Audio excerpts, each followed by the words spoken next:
नमस्कार सभी को। बहुत स्वागत है आपका हमारे प्रैक्टिस सेशन में। और आज जो हम प्रैक्टिस करेंगे वो होगी हमारी sixth house related. Sixth house के लिए बहुत ज़्यादा कंफ्यूजन्स हैं सभी के मन में कि सिक्स्थ हाउस का रिजल्ट अगर उसका लॉर्ड उसको घर को देख रहा है तो क्या वो अच्छे रिजल्ट देगा या खराब देगा, तो क्यों देगा, क्योंकि वो तो लॉर्ड अपने घर को तो कभी खराब करेगा नहीं। तो इसी को आज हम समझेंगे और एक चार्ट के माध्यम से इसको समझने का प्रयास करते हैं। देखिए, सिक्स हाउस का रिजल्ट तभी समझ में आएगा जब वो एक्टिव होगा। तब तक आपकी कुंडली में एक्टिव नहीं होगा ना, तब तक आप लोग उसका रिजल्ट नहीं समझ पाओगे। अभी जो चार्ट आपके सामने है ये एक फीमेल चार्ट है। 15 अक्टूबर 2006, 9:45 AM, जोधपुर, राजस्थान। ये चार्ट है मेरे सामने। दशा बुध की चल रही है, मीन्स महादशा बुध की है, बाकी अंतरदशाएं जो भी आ रही हैं। तो पहले मैं आपको इनके बारे में थोड़ा सा बता देती हूँ। स्कूलिंग अभी इनकी चल रही है और 10th क्लास हो चुकी है, 11th में इन्होंने एडमिशन लिया है। मीन्स अभी इनका बुध में मंगल की जब दशा थी तो पूरी इनकी 11th क्लास थी। बच्ची पढ़ने में बहुत इंटेलिजेंट है, बहुत समझदार है, लेकिन सिर्फ एक ही प्रॉब्लम इनके साथ हुई है कि बीच में जो ये बुध में मंगल की जब इनकी दशा आई है मई के बाद, तब से ये थोड़ा स्ट्रेस फील कर रही हैं, जिसकी वजह से इनका रिजल्ट थोड़ा सा अच्छा नहीं आया है, जो पहले इनका जितना अच्छा रिजल्ट आता था। तो यहाँ पे हम दशाओं को समझते हैं। बुध तो महादशानाथ है। और हम जनरली क्या कहते हैं कि बुध की दशा आती है तो लोग पढ़ते तो हैं ही, अच्छे से पढ़ते हैं, भले ही उसकी प्लेसमेंट कहीं भी हो। बुध अपनी दशाओं में आपको स्टडी करा देगा। खाली बुध से आप स्टडी को कभी नहीं देखेंगे। चाहे वो 4th क्लास की एजुकेशन हो, चाहे वो लाइफ में कोई भी एजुकेशन हो, कोई भी एजुकेशन आप ले रहे हो, उसके लिए लग्न, लग्नेश, चंद्रमा, कारक, बाकी सारी चीजें और 5th हाउस भी देखा जाएगा। उसके अलावा षटबल हम जरूर देखेंगे। ग्रहों का षटबल अगर आप यहाँ देखेंगे ना, 3 ग्रह सबसे ज्यादा वीक हैं, गुरु, शुक्र, शनि। जो ग्रह षटबल में वीक हैं वो लाइफ में मुझे कभी ना कभी प्रॉब्लम तो देंगे ही देंगे। और जो ग्रह षटबल में बलवान है उनका इफेक्ट मेरे ऊपर रहेगा, भले ही वो मेरे ओवरऑल पर्सनैलिटी पे दिखाई दे, वो मेरे किसी भी फील्ड में दिखाई दे। ऐसा नहीं है कि बलवान ग्रह हमेशा आपको करियर में ही हेल्प करेंगे, वो किसी भी फील्ड में आपकी हेल्प कर सकते हैं और उनका इफेक्ट आपको अपनी पर्सनैलिटी पे दिखाई देगा ही देगा। अब दशा आती है बुध में मंगल की। स्ट्रेस आता है बुध में मंगल की दशाओं में। मंगल कौन है? पत्रिका में लग्नेश भी है और 6th हाउस का लॉर्ड भी है, और बैठा 12th में है, गुरु के साथ और बुध के साथ। दृष्टि और किसी की है नहीं। 6th हाउस का लॉर्ड 6 को देख रहा है, इसका मतलब अपने घर को तो वो बलवान बना रहा है। अब यहाँ दो कंडीशन आती हैं। अपने घर को बलवान बना रहा है तो क्या उसमें से वो हानि देगा? हानि मतलब उस घर से मिलेगा क्या? सबसे पहले ये समझना पड़ेगा कि उस घर से हमें मिलना क्या है। 4th हाउस से सुख मिलता है, सुख की हम बात करते हैं। 7th से विवाह की बात होती है, यात्रा की बात होती है, वहां से वही चीज मिलेगी ना, वहां से तो हम रोग की बात कभी करते नहीं है। 6 से तो मुझे रोग, ऋण, शत्रु, मतलब संघर्ष, ये सारी चीजें ही मिलेंगी। तो अभी ऋण तो मुझे चाहिए नहीं। शत्रु हो सकते हैं, हर एज में हो सकते हैं, हर किसी के हो सकते हैं, डिपेंड करता है आपके क्या सर्कमस्टांसेस बने हुए हैं और किस लेवल के शत्रु आपके हैं। अब बच्चे हैं, स्कूल में हैं, तो शत्रु का मतलब ये थोड़ी है कि कोई आपके ऊपर तलवार लेके चढ़ रहा है तो उस सिनेरियो में आप शत्रु देखेंगे। यहाँ सिर्फ हम रोग की बात देखने के लिए आए हैं। अब 6th हाउस में से रोग मिलेगा तो 6 का जो स्वामी है, 6 को दृष्टि दे रहा है, तो ऑब्वियसली वो वहां से रोग ही देगा। पहले तो वो रोग देगा, ठीक होगा या नहीं होगा वो डिपेंड करेगा 6th हाउस के लॉर्ड की कंडीशन कैसी है और लग्नेश, सूर्य, चंद्रमा कितना बलवान है। जैसे आपने सुना होगा, हम हमेशा 4th हाउस से सुख की बात करते हैं कि भाई 4th हाउस अच्छा है तो मुझे सुख मिलेगा। तो दुख कब मिलेगा? दुख तब मिलेगा जब वो हाउस पीड़ित हो जाएगा। Same with the condition 7th house, कि 7th हाउस से मैं स्पाउस की बात करूंगी, यात्रा की बात करूंगी, लंबी यात्रा की बात करूंगी। स्पाउस अच्छा होगा, शादी होगी या नहीं होगी, वो डिपेंड करेगा मेरा 7th हाउस किस कंडीशन में है। और अगर वो उससे जस्ट ऑपोजिट कंडीशन में हो गया, मतलब खराब हो गया, मेलिफिक इफेक्ट हो गया उसके ऊपर, तो वो चीजें नेगेटिव एस्पेक्ट में चली जाएंगी। चीजें तो वो ही है ना, जा रही है वो नेगेटिव नेगेटिव या पॉजिटिव में, वो डिपेंड करेगा कि वो हाउस और उस हाउस के लॉर्ड की क्या कंडीशन है।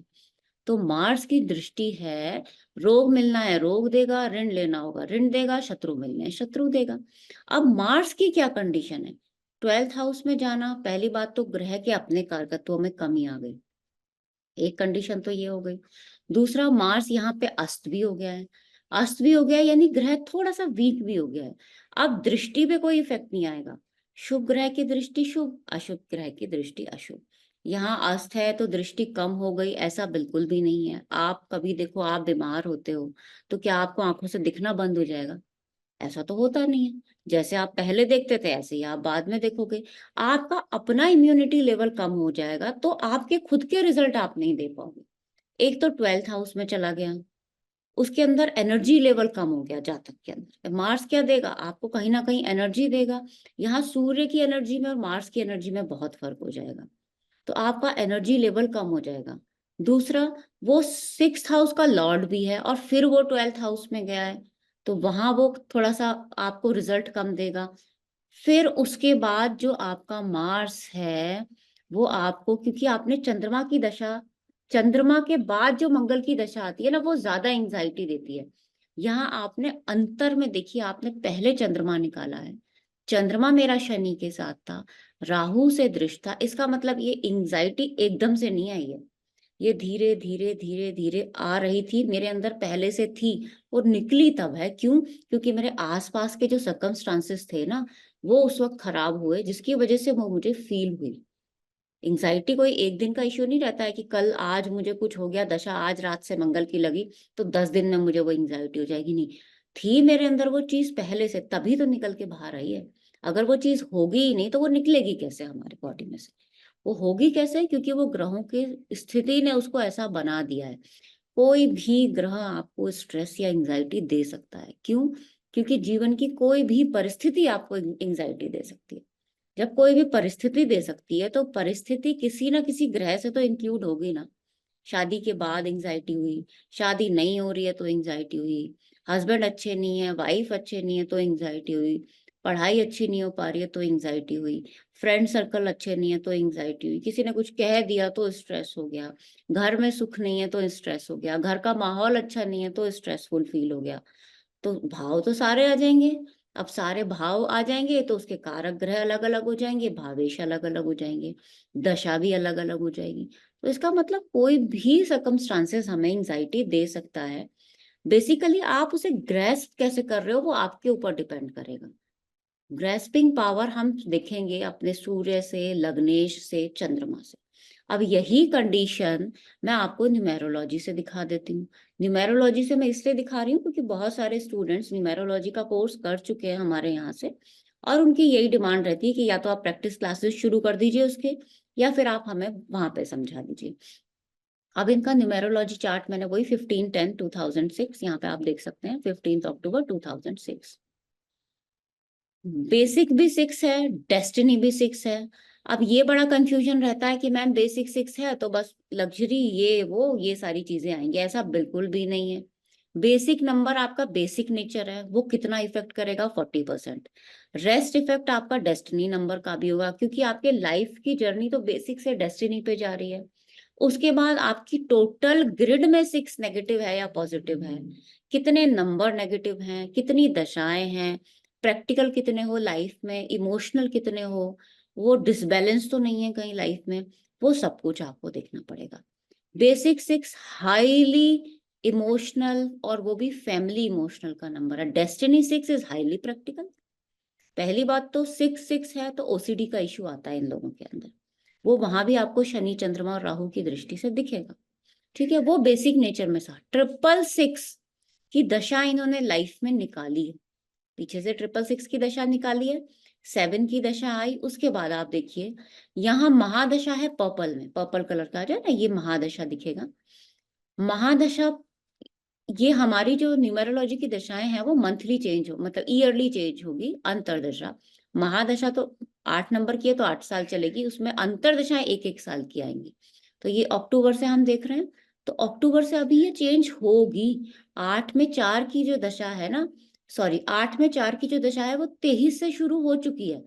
यहाँ पे अगर हम देखेंगे मंगल की दशा कब आई, मई के 23 से एंजाइटी कब बता रही है, ये मंगल की दशा आने के बाद।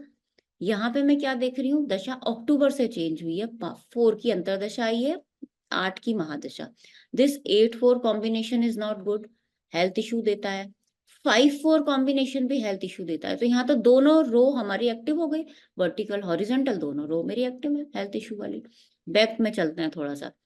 8 की महादशा में 1 की अंतरदशा, 1 is also negative in this chart, double 1 है, रूट डेस्टिनी 1 नहीं है, नेगेटिव 1 है, और डी फेम का योग भी बना हुआ है। डी फेम का योग का मतलब ये नहीं है कि आपकी हर जगह डी फेम हो रहा है। डी फेम का योग है कि जितना आप कर रहे हो ना, उतना आपको प्रेज नहीं मिला है, कहीं ना कहीं कुछ ना कुछ छिपा हुआ था जहां आपको उतना प्रेज नहीं मिला। और वो कब नहीं मिला, इसको और थोड़ा सा मैं इसको क्लिक करती हूँ तो ये मेरा अंतरदशा तक, सॉरी प्रत्यंतर दशा भी यहाँ पे खुल जाएगी। और थोड़ा सा अगर मैं इसको क्लिक करूँ, मेरे ख्याल से शायद यहाँ पे कुछ सॉफ्टवेयर में आ, हाँ, ये अभी मेरा खुल नहीं रहा है। यहाँ पे अंतरदशा खोलेंगे तो हमें दिखेगा कि ये डीफेम का योग कहाँ एक्टिव हुआ है और कहाँ पे ये टूटा है। यही मैंने आपको बताया कि एकदम से कुछ नहीं हुआ है। पीछे जो चंद्रमा की दशा इनकी 21 से थी, और यहां से मैं देखूं तो मुझे अक्टूबर से, 22 के अक्टूबर से प्रॉब्लम लग रही है। मैं इसको एक्सपेंड कर देती हूँ। चलो भाई, 22 के अक्टूबर को भी देख लेते हैं। 22 पे चलो आप और अक्टूबर में आ जाओ, ये देखो आपको क्लियर दिखाई दे जाएगा। अक्टूबर 19 से तो बुध में चंद्रमा में बुध आया है। उससे पहले बुध चंद्रमा में शनि था।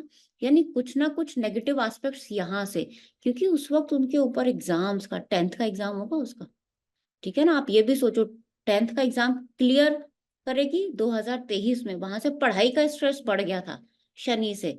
फिर बुध चंद्रमा में, बुध तो कभी अच्छा रिजल्ट देता ही नहीं है, ये हम जानते हैं। बुध में चंद्रमा अच्छा देगा, लेकिन फिर चंद्रमा में जो बुध आया वो आपको अच्छा रिजल्ट नहीं देगा। उसके बाद आपका केतु आया, जो बुध की ही राशि में बैठा हुआ है। शुक्र आया, कंप्लीटली पीड़ित है, यहाँ ट्रांजिट का भी इफेक्ट हुआ होगा। और फिर तो मंगल की दशा आ ही गई थी हमारी। तो सेम आप देखेंगे कि दोनों चार्ट से आपको सेम दिखाई दिया। और दोनों को अगर आप जब मिला के रिजल्ट देंगे ना, तो आप एग्जैक्ट मंथली रिजल्ट पे भी पहुंच सकते हैं। तो यहाँ जितनी भी विधाएं आपको आती हैं, उसका यूज कीजिए, उससे रिजल्ट निकालने की कोशिश कीजिए। एंड रिजल्ट क्या हुआ कि आपको ये दशाओं का इफेक्ट तो मिला ही है, लेकिन आपके बेसिक चार्ट में ये कंडीशन बनी हुई है कि आपको जब भी ये सर्कमस्टांसेस मिलेंगे ना लाइफ में, यहाँ तो स्टडी के थे क्योंकि आपकी एज वो है, आगे लाइफ में बहुत सारे सर्कमस्टांसेस ऐसे हो सकते हैं, करियर में, विवाह में, जहां पे आपको जब भी ये सिचुएशन बनती हुई मिलेगी, आप स्ट्रेस में आ जाओगे। तो क्यों ना इसको परमानेंटली ही रिमूव कर दिया जाए लाइफ से। इस बेस रूट कॉज जो है, इसको मैं क्यों ना सही करूं। अभी तो ठीक है, मैं मंगल का उपाय करूंगी, राहु का उपाय करूंगी, लेकिन जो रूट होगी हमारी, उसको क्यों ना मैं ठीक कर लूं। अगर वो रूट ठीक हो जाएगी, तो जहां ये इफेक्ट मुझे खराब दिशाओं में 80% तक लेके जा रहा है, वो हो सकता है 40 पे आ जाए। तो कम से कम 40% तो मेरे हाथ में है ना ठीक करना। क्योंकि प्रारब्ध मैं ठीक नहीं कर सकती, उसपे मैं कितनी भी रेमेडी कर लूं वो मैं चेंज नहीं कर सकती। लेकिन जो मेरा क्रियामान कर्म है, उससे अपनी लाइफ को तो मैं बेटर बना सकती हूँ। कम से कम वो 30, 40, 50 कुछ तो होगा ना मेरे हाथ में। तो उसके लिए हम जातक को मेडिटेशन की सलाह देंगे। क्योंकि मेडिटेशन से क्या है ना, हमारे माइंड में 5 तरह की वेव्स जो है वो काम करती हैं। मेरे पास शायद एक चार्ट भी होगा ओपन, मैं आपको दिखा सकती हूँ। 1 मिनट दीजिएगा।